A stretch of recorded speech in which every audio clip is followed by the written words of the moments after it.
Do not forget where you come from. And this is important. Illustrate this point from the perspective of a Christian believer. I want to use the ultimate example of Christ. And she gave birth to her firstborn, a son. She wrapped him in cloths and placed him in a manger. And just to elaborate, a manger is the feeding trough of the animals. We understand where he was born, where he's coming from. Now we need to understand who he is. In Luke 2:11, it says, "Today in the town of David, a Savior has been born to you. He is the Messiah, the Lord." The Messiah, the Lord, was born in a manger, a trough, a feeding trough. This is where Jesus came from. It's important. It's important because Jesus is the Messiah. He is the Lord. He is the Savior. He is the King of Kings. In Philippians 2:6-8, let's see what it says. Who, being in very nature God, did not consider equality with God something to be used to his own advantage. Rather, he made himself nothing by taking the very nature of a servant, being made in human likeness and being found in appearance as a man. He humbled himself by becoming obedient to death and even on a cross.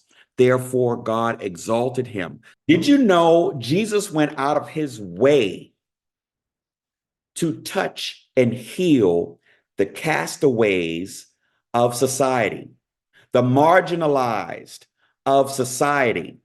So here we are in church as believers. We have a title. We have a little title, chairman of this, deacon, pastor, minister, whatever your title is. Or we have a little education. We are doctor this, doctor that. Even better than that, we've been saved for so long. We've sat in the same pew for so long. Everyone knows who we are. Our name and our family name rings throughout the church. And so we're special. And we seem to forget where we came from. We've all of a sudden gotten so holy that we can look down on others who didn't get anything without Jesus. Without God blessing you, you wouldn't have anything. You wouldn't have that title. You wouldn't have that car, that house, that family, that little bit of money in the bank. You wouldn't have that.